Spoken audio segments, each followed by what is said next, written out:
Aleluia, aleluia, aleluia, aleluia, aleluia, aleluia, aleluia, aleluia, aleluia, aleluia. O príncipe deste mundo agora será expulso, e eu da terra levantada trairei todos a mim mesmo. Aleluia, aleluia, aleluia, aleluia, aleluia, aleluia, aleluia, aleluia, aleluia, aleluia, aleluia. O Senhor esteja convosco. Ele está no meio de nós. Proclamação do Evangelho de Jesus Cristo, segundo Marcos. Glória a vós, Senhor. Naquele tempo, Jesus voltou para casa com os seus discípulos. E de novo, se reuniu tanta gente que eles nem sequer podiam comer.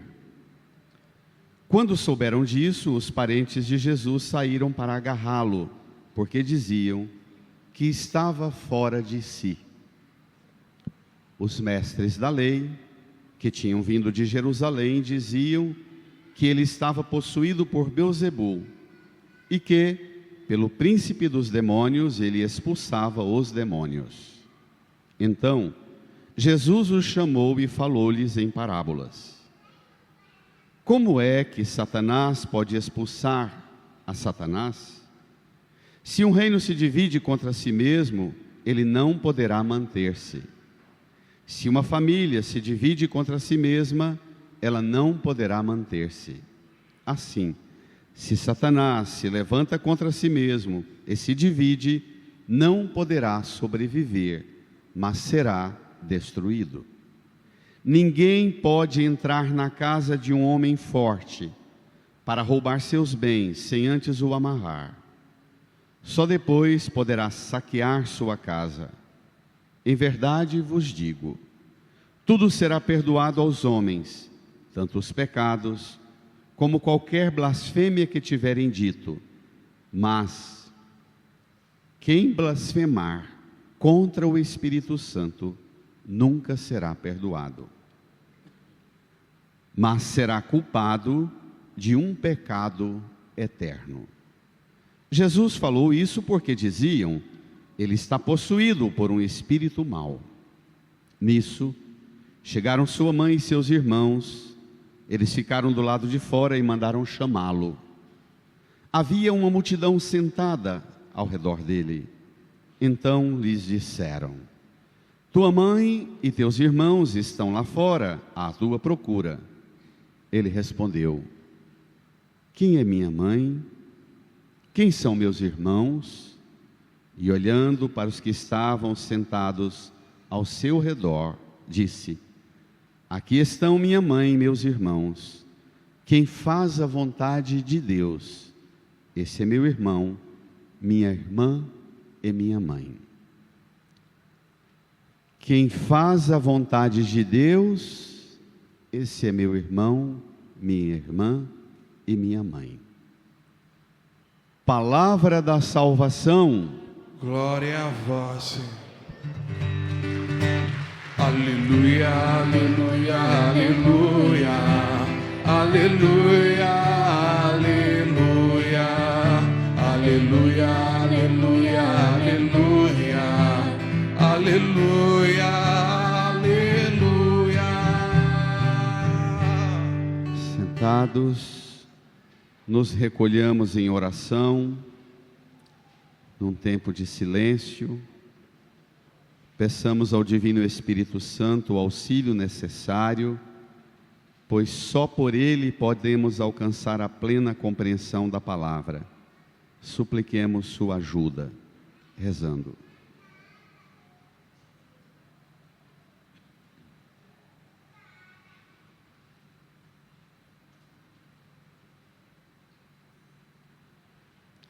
Amém. Irmãs e irmãos, estamos acompanhando Jesus na sua intensa atividade missionária. Domingo passado, como hoje, o evangelista Marcos recorda que a atividade de Jesus toma um ritmo que impacta Israel inteiro, mas também impacta a sua própria casa e os seus parentes. Vamos lá? No seu folheto, número 11, Evangelho de Marcos, capítulo 3, versos 20 a 35. Muito importante esse texto, e ele desencadeia a resposta para 3 questões fundamentais. Claro que a mais importante delas é: a partir de Jesus Cristo, note o que eu estou dizendo, a partir de Jesus Cristo, quem é Deus? Todas as visões e interpretações de Deus que aparecem na Escritura, e toda a compreensão sobre Deus no estudo das culturas, dos povos, da humanidade inteira, em todas as religiões e tradições espirituais. Que conceito de Deus aparecem nessas tradições, mas que diferença tem a compreensão sobre Deus a partir de Jesus? Entendendo quem é Deus, fica claro 3 desencadeamentos: quem é a pessoa humana, o que é o mal, o que é o pecado. São essas as respostas. E claro, na resposta de Jesus sobre quem é Deus, está definitivamente apresentado diante do mal quem é Deus. Vamos lá? Naquele tempo, Jesus voltou para casa com os seus discípulos. E, leiam, de novo se reuniu tanta gente que eles nem sequer podiam comer. O texto repete a insistência: voltou para casa e de novo se reuniu tanta gente que nem sequer podiam comer. Vocês, mães e pais, esposas, quando veem alguém na família num ritmo muito acelerado, você logo cuida e diz: cuidado, você está trocando as coisas e daqui um pouco você não vai dar conta mais de tocar sua missão. Você precisa aprender a organizar sua vida e seu tempo, porque senão essa missão vai engolir você e você não vai dar conta. Claro, Jesus está nessa atividade intensa e repercute dentro de casa, na família. Versículo 21, leiam. Quando souberam disso, os parentes de Jesus saíram para agarrá-lo, porque diziam que estava fora de si. Parece mensagem de WhatsApp de grupo de família, não é? Gente, me ajuda a cuidar do fulano, da fulana aqui, porque ele não para, está fora de si. Ou vai no privado e diz: olha, se vocês puderem acompanhar mais o fulano, porque ele não está desligando, não está parando, está fora de si, parece que vai pirar. Aqui o evangelista Marcos insiste numa característica até mais delicada: querem colocar em Jesus uma camisa de força, querem conter o ritmo de Jesus. Pronto, dito isto, mostra que dentro da família há uma resistência, mas não só. A repercussão tomou proporções inimagináveis. A atividade de Jesus na Galileia dos pagãos, no Cafundó, no interior de Israel, lá no meio de pescadores e lavradores, a atividade dele chegou em Jerusalém e impactou também a capital e os poderes do centro nevrálgico de Jerusalém, centro do poder religioso, político, cultural, social, econômico, comercial. Olha o que acontece, vamos lá? Versículo 22. Os mestres da lei, que tinham vindo de Jerusalém diziam que ele estava possuído por Beelzebu e que pelo príncipe dos demônios ele expulsava os demônios. Beelzebu. Bel, que lembra Baal, o demônio, a força do mal, uma concepção do mal herdada das tradições culturais do Oriente Médio, mas fortemente elaborada com o ambiente da Mesopotâmia, do mundo persa. Beelzebu. Eles, os mestres da lei, também chamados de escribas, eram os rigorosos fiscais que tinham a tarefa de ser guardião da palavra. Na medida que os textos sagrados iam degenerando, as tabuinhas onde se escreviam os textos da Escritura iam gastando, às vezes quebravam, lascavam, perdiam uma palavra, um acento. Eram os escribas que tinham que fiscalizar o conserto daquele texto. Não era assim livro impresso, agora recente, desses dias da descoberta do Brasil para cá, que o povo tinha acesso. Você, quando danificava o material de um livro sagrado, tinham os mestres da lei, centros e escolas e oficinas e ateliê para tudo quanto é lado espalhado, para treinar futuros escribas para aprenderem a escrever no aramaico, no hebraico, mais tarde no tempo de Jesus no grego, os textos sagrados, primeiro em tabuinhas, em cerâmicas e mais tarde em pergaminhos. Os mestres da lei, que são chamados também de escribas, eram a autoridade máxima para tudo que se referia ao que estava escrito nos livros sagrados.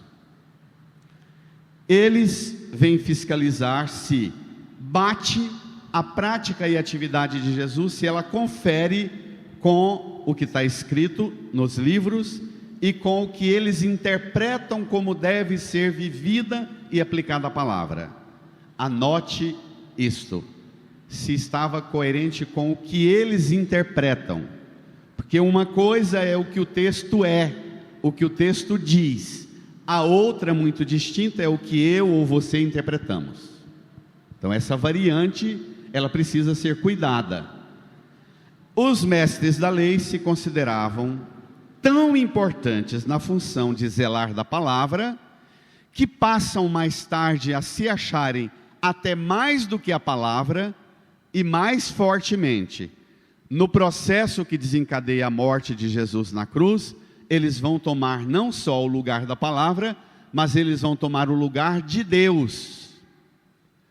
Então, são mestres da lei, que querem ficar mais importantes do que a lei, e mais importantes do que o autor da lei, o próprio Deus. Às vezes nós somos assim.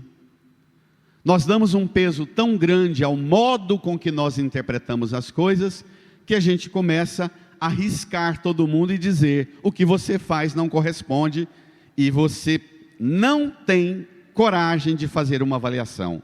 Será que o modo com que eu interpreto corresponde de verdade ao que está no coração de Deus ao dizer isto?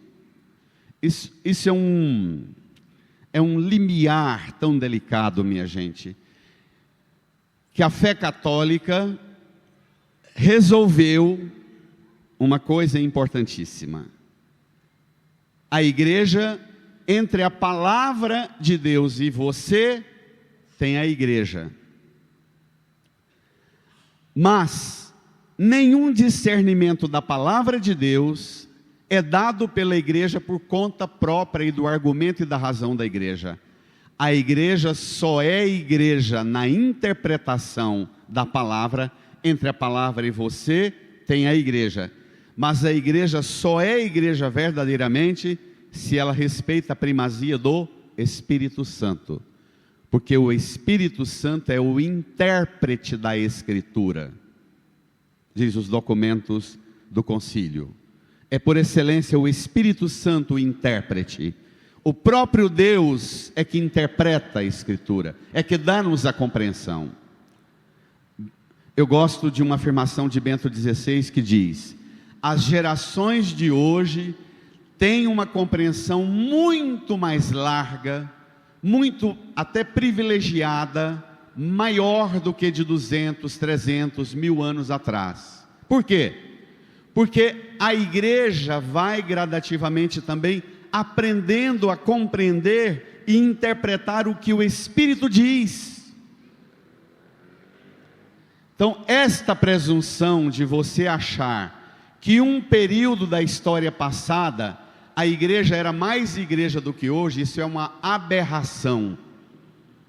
Você querer que a igreja volte ao passado e volte a ser como era o século 8, 9, 15 e assim por diante, isso é uma aberração, porque o Espírito move e age na história e faz a igreja aplicar a palavra na história, e o Espírito interpreta a palavra nos acontecimentos da vida. Então é hoje, a hora sua com a palavra é agora. Os mestres da lei não entendem isso. Eles dizem que o próprio Deus, Jesus é Deus, com o Pai e o Espírito. Eles dizem que Jesus está possuído por Beelzebul, o príncipe dos demônios, e é por ele que ele expulsa os demônios. Vou te dar uma nota que você vai ter aquelas fisgadas assim na espinha. No capítulo 3 de Marcos, nós começamos no versículo 20. No versículo 7 até o 12, uma multidão fica atrás de Jesus, que não deixa Jesus sossegado. Jesus se retira para rezar. Quando volta, a multidão só aumentou. Jesus vê a multidão e fala para os discípulos: olha, deixa um barco de reserva aqui, nós vamos falar com a multidão, mas é preciso deixar um barco de reserva para que a multidão não nos esmague. A multidão está insana, e a família de Jesus está falando que Jesus está fraquinho da cabeça. Os mestres da lei falam que Jesus está possuído. Só que tem uma novidade: o evangelista Marcos é uma coisa impressionante. Diz assim, ainda no capítulo 3: ele curou tantas pessoas, numerosos se lançavam aos pés dele para ver se conseguiam tocá-lo. Os espíritos impuros viam Jesus e lançavam-lhes aos seus pés e gritavam: tu és o Filho de Deus. Ele severamente proibia que os demônios falassem quem ele era. Preste atenção na lógica. Minha professora de lógica está aqui.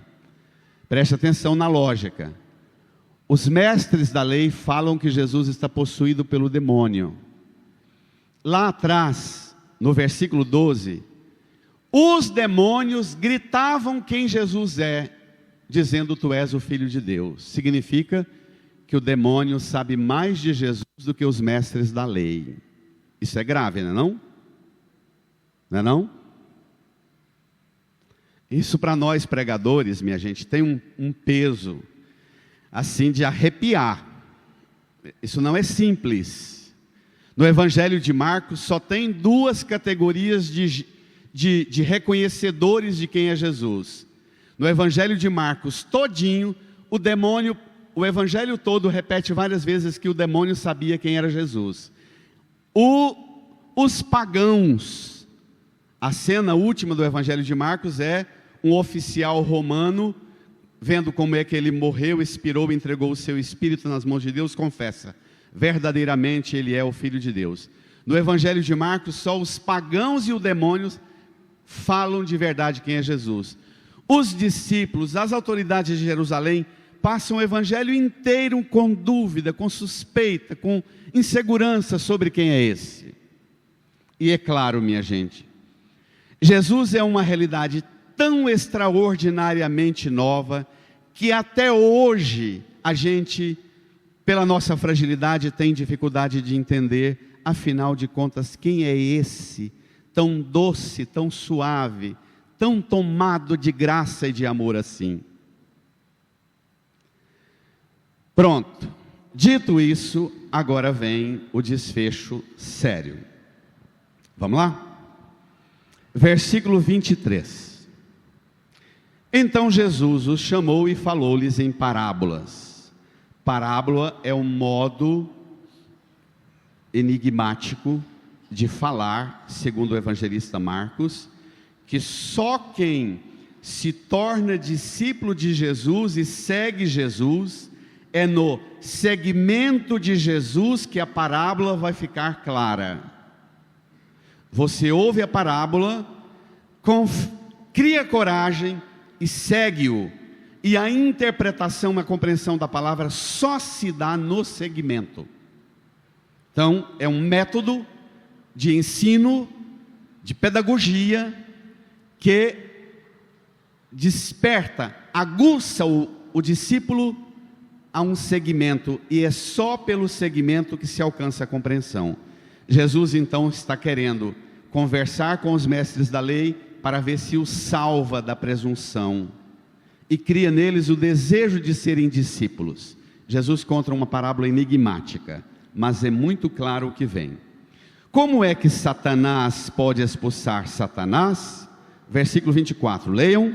Se um reino se divide contra si mesmo, ele não poderá manter-se.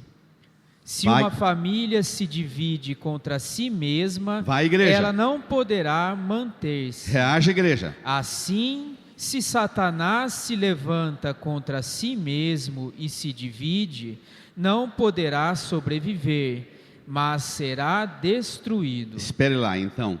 Tanto as realidades do bem quanto a realidade do mal podem se dividir. Jesus diz que na lógica tende o bem a ser unido para não se dividir. Uma família não se divide contra si mesma, um dado do bem.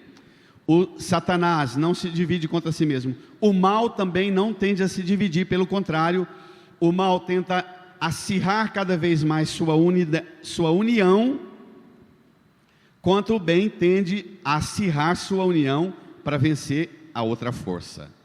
Jesus diz que na lógica é isso que acontece. E termina por dizer e fala que se há divisão, vai ser destruído. O mal se destrói a si mesmo, o bem se destrói a si mesmo. Versículo 27 é a chave para compreender e para causar a inquietação nos mestres da lei. Mas vai dar um efeito contrário. Vamos ver? Ninguém pode entrar na casa de um homem forte para roubar seus bens, sem antes o amarrar.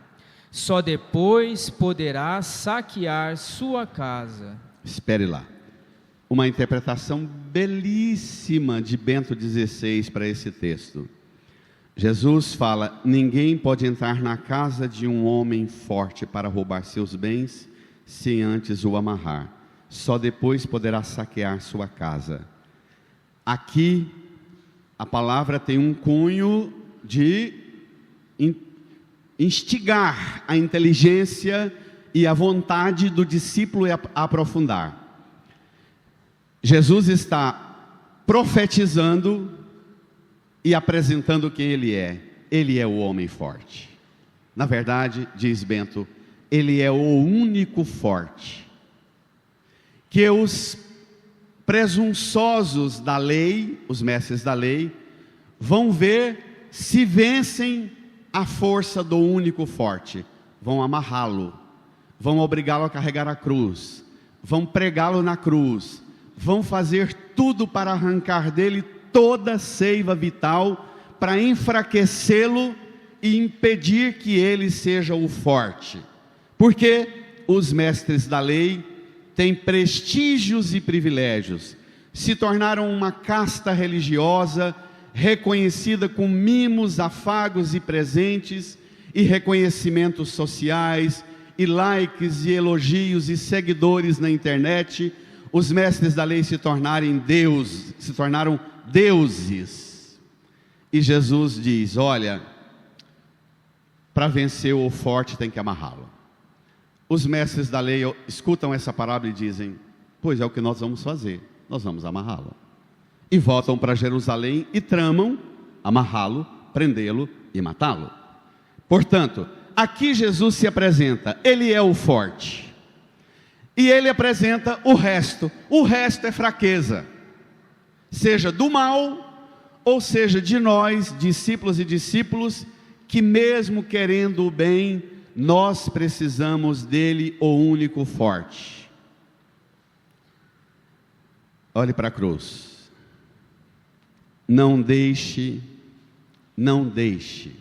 jamais que ninguém convença você que porque ele for amarrado e pregado na cruz ele é fraco. Porque foi exatamente quando a presunção humana pensou que derrotaria o único forte, quando arrancaram dele toda a vitalidade e seiva, quando moeram o grão de trigo e fizeram pó, e amassaram a uva boa, e moeram fazendo sumo, foi exatamente aí que ele virou o pão da vida eterna, o vinho da salvação. Foi exatamente aí, morto, sepultado, que o Pai Eterno fez a sua intervenção, ressuscitou o seu Filho e apresentou-o como o único verdadeiramente forte. Brada, igreja, reage! Brada! Brada!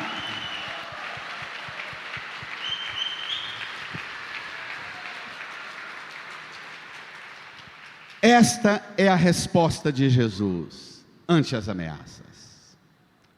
Você, nas dificuldades de sua vida, nas tribulações da sua vida, quanto mais te amarrarem, mais deve evidenciar dentro de você a consciência da força de Deus que te habita.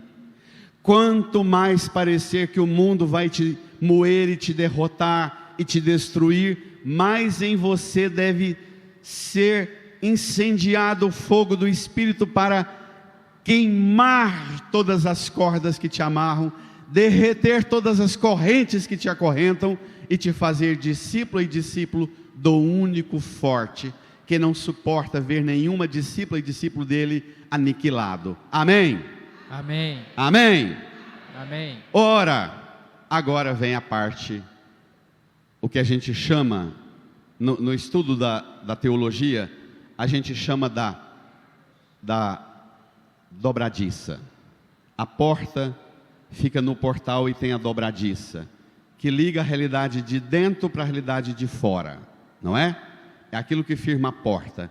O versículo que vem agora, os 2 versículos, faz você sair do lugar dos mestres da lei que acusam Jesus, já que as multidões lançam-se aos pés de Jesus, os demônios lançam-se aos pés de Jesus e gritam: tu és o Filho de Deus. E os mestres da lei falam que ele está possuído, que ele trabalha pelo demônio e para o demônio. Agora vem o desfecho, que você tem que decidir se você fica ou entra. Vamos lá? Tome comigo. Olhe o que vem. É seguramente o versículo 28 e 29, o texto mais difícil para ser pregado. Eu já ouvi muita asneira, e eu mesmo já tive inclinação para fazer interpretações que não correspondem ao que hoje eu lhes anuncio. Versículo 28. Em verdade vos digo, brada, tudo será perdoado aos homens, tanto os pecados como qualquer blasfêmia que tiverem dito. Mas quem blasfemar contra o Espírito Santo nunca será perdoado, mas será culpado de um pecado eterno. Pronto. Jesus apresenta o pecado que os mestres da lei estão cometendo ao dizer que ele está possuído por Beelzebul. A blasfêmia. Em grego, blasphém significa ferir a reputação.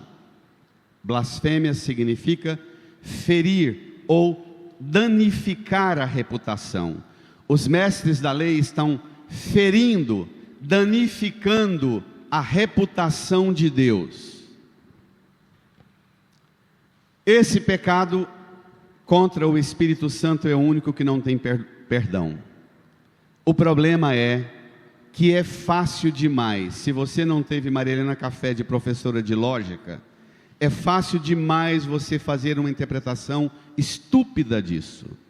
Eu já vi pregadores fazerem interpretações que são verdadeiras blasfêmias. Pregadores que dizem assim: está vendo, irmãos? Lá no Evangelho de Marcos, capítulo tal, versículo tal, diz que é o único pecado que não tem perdão. Está vendo? A blasfêmia é um pecado tão grave, tão grave, tão grave, que nem Deus pode perdoar. Isso é uma blasfêmia.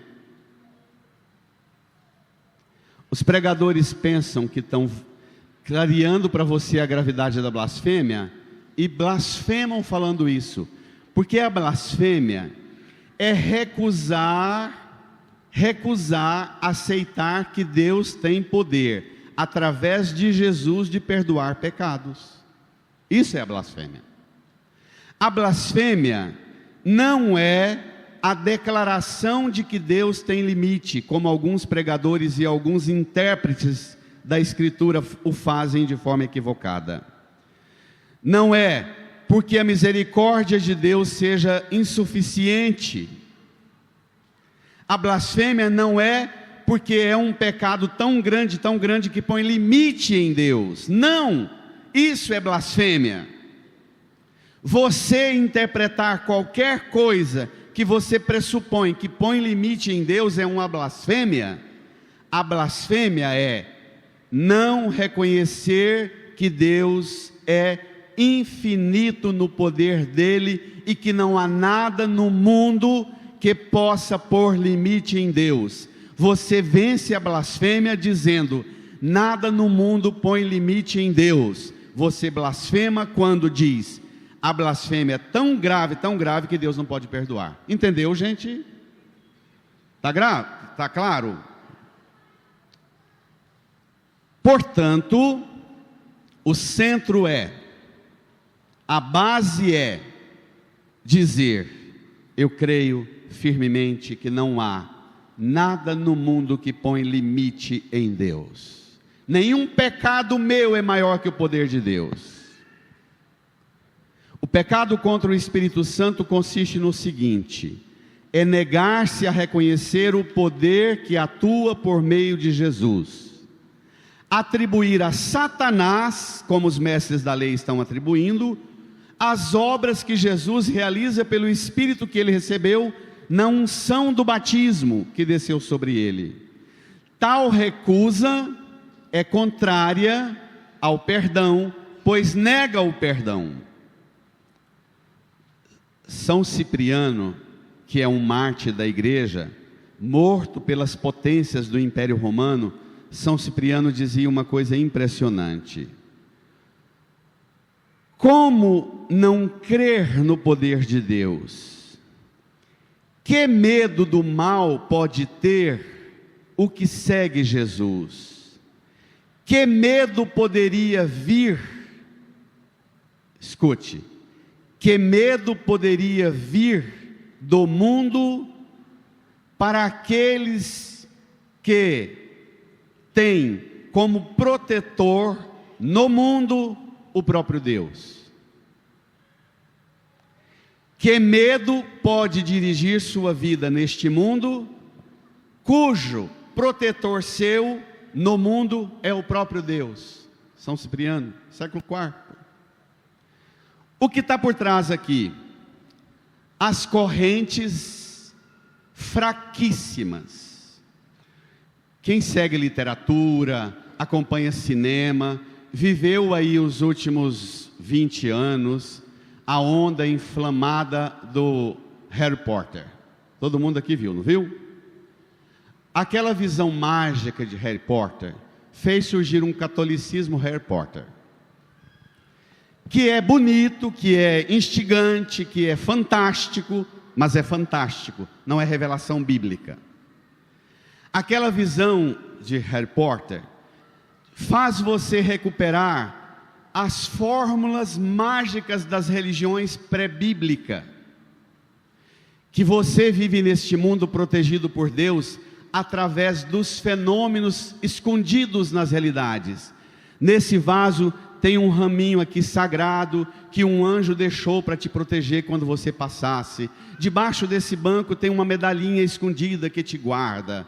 Não é essa visão não é? Mágica, fantástica? Esta visão, ela é típica do período da decadência da Idade Média e do medo que o mundo da Idade Média decadente tinha do modernismo, que desencadeou no iluminismo francês. Esta visão de uma religião mágica, ela é tão maluca, que ela faz põe você num frenesi religioso, tão assombroso, que você mistura Deus e o capeta o tempo inteiro. Preste atenção que os mestres da lei, que tem a Bíblia como ápice da revelação, Deus fez a própria palavra se fazer carne na pessoa de Jesus. Eles deveriam ser os maiores declaradores disso. Eles dizem, mas ele está possuído pelo demônio.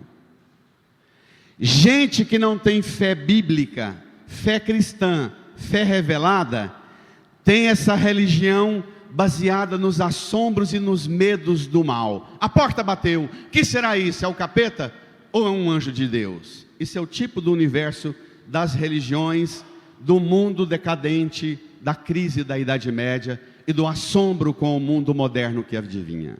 E está assim de pregadores, de padres, de freiras, pregando para você que se você segui-lo, se você comprar as imagenzinhas, os piercingzinhos, os trenzinhos abençoados e benzidos, você vai estar protegido. E você vai comprando essa trenheira toda, esquece da palavra de Deus, abandona a palavra de Deus.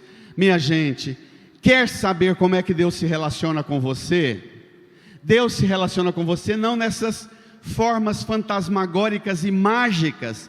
Deus se relaciona com você como um pai, pela palavra, dialogando com o filho. Brada! Reage!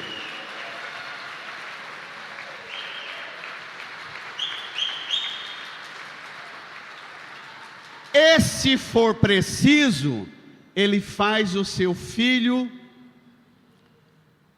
a palavra eterna, se fazer carne, se fazer um de nós, um conosco, para falar conosco, como um de nós falamos um com o outro.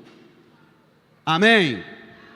Então sai desta besteira, destas religiões de assombro, porque estas religiões, elas estão todas a serviço das ideologias que financiam os canais e os pregadores da internet. Põe isso na sua cabeça, porque é muito mais fácil você passar a lidar com o medo do mal, o assombro do mal, de forma mágica, e não ter coragem de sentar e conversar sobre o que em mim há de mal e precisa ser perdoado por Jesus para que eu viva o bem.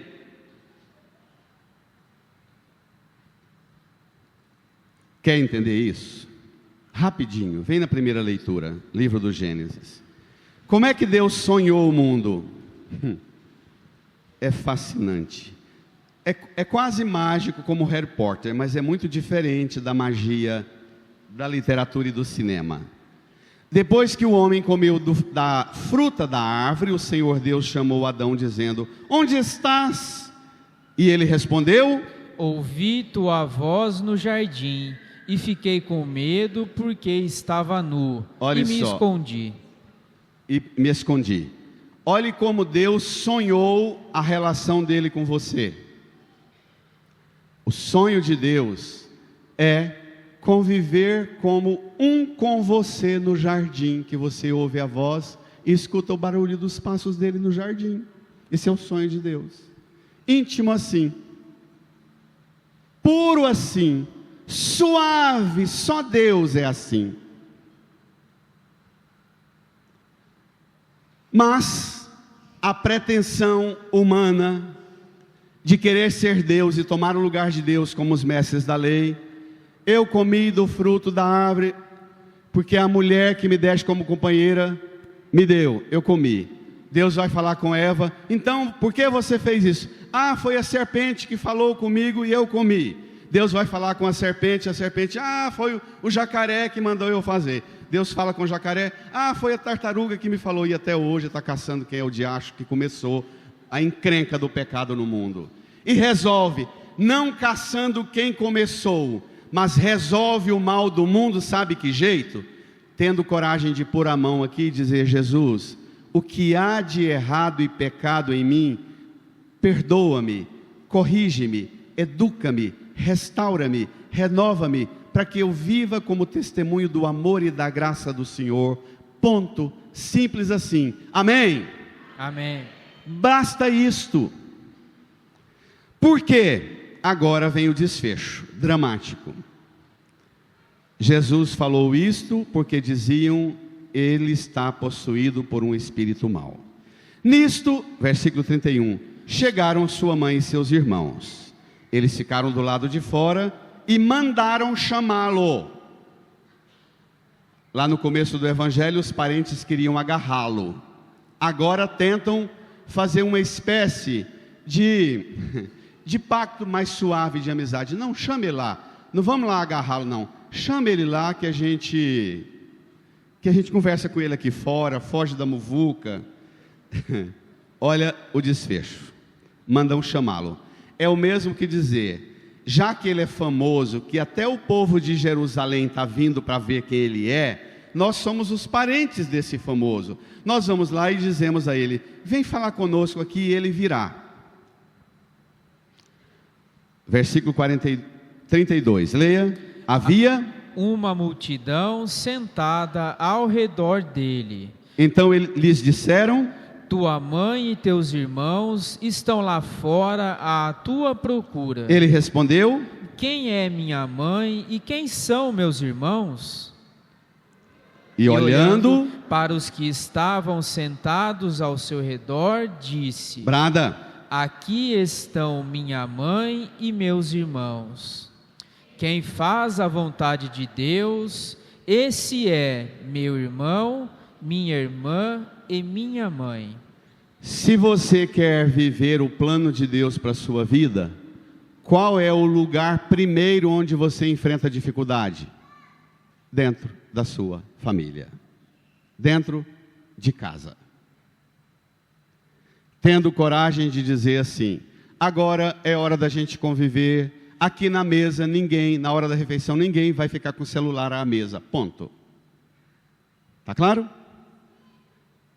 O lugar, tanto para Adão e Eva, quanto para Jesus, o problema é o mesmo. Qual é a encrenca?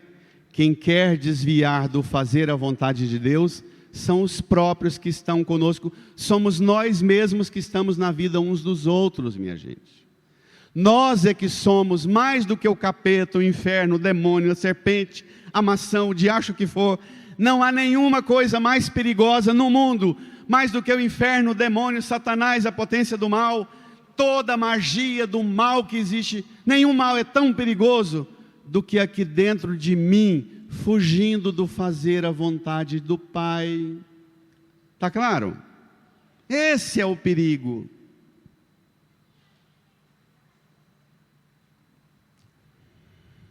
Como é que é a relação sua com a sua família, nas dificuldades que você tem para fazer a vontade de Deus? Em que sua família empreende esforços para que cada um lá faça a vontade de Deus, e não os caprichos de papai ou de mamãe, ou de um filho mimado, ou de um pai autoritário, ou de uma mãe autoritária?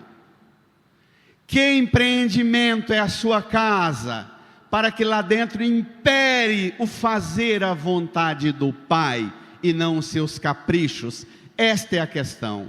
Quando Deus é colocado no centro, o fazer a vontade dEle, você vence a presunção dos mestres da lei, os intérpretes falsos da Escritura, você vence os bichinhos do jardim, as serpentes, o marimbondo, o que corre lá pelo jardim. Você vence o mal que está aqui dentro e você se torna, na sua casa, na sua família, você se transforma na família de Deus, família de Jesus, com duas regrinhas de ouro que Nossa Senhora e São José e Jesus ensinam. Nossa Senhora teve dificuldade de entender a proposta para ser mãe de Jesus. Depois que o anjo insistiu com Maria, ela termina dizendo: eis aqui a serva do Senhor, faça-se em mim segundo a tua palavra, a tua vontade. São José acordou e fez conforme o anjo lhe dissera. Jesus ensinou os discípulos a disporem-se a ser família de Deus. Quando rezardes, dizei: seja feita a vossa vontade na terra e no céu. Rezando o Pai Nosso. Quer vencer as potências do mal lá na sua casa? Não precisa de ficar todo dia comprando um piercing, um trenzinho que padre e freira vende na internet para proteger sua casa de tudo quanto é coisa. Quer vencer as potências do mal aqui dentro de você e na sua casa? Põe-se em oração e na liberdade digam: Senhor, seja feita a vossa vontade aqui dentro de casa, e o Senhor reinará para sempre. Amém, aleluia. Brada, brada, brada.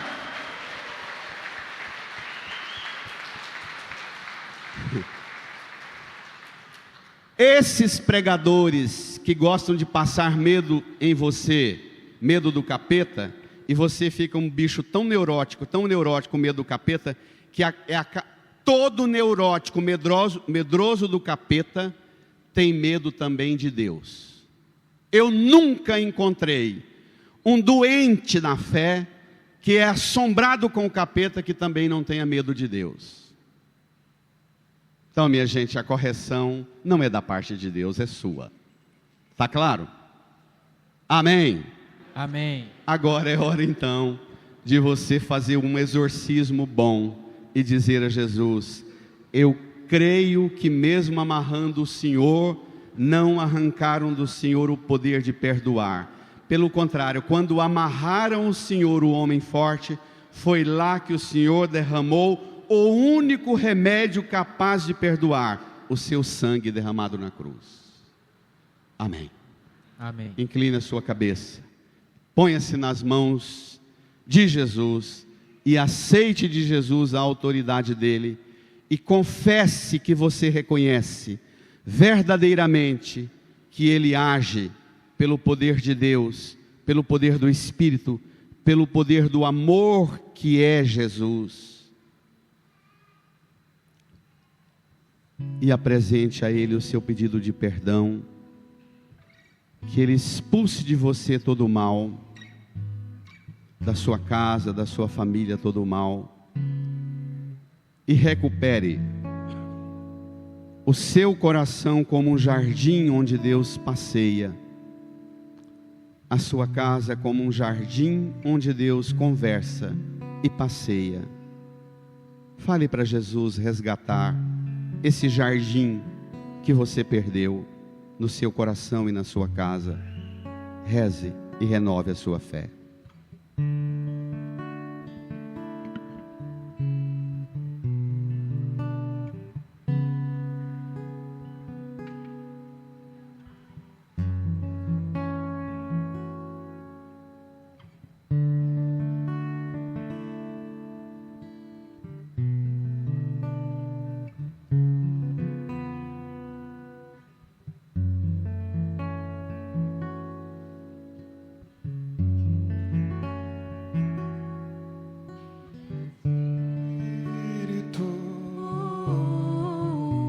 Espírito Santo de Deus,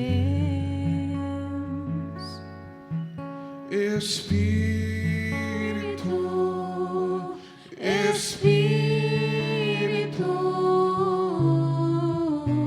Espírito Santo de Deus, Vem controlar.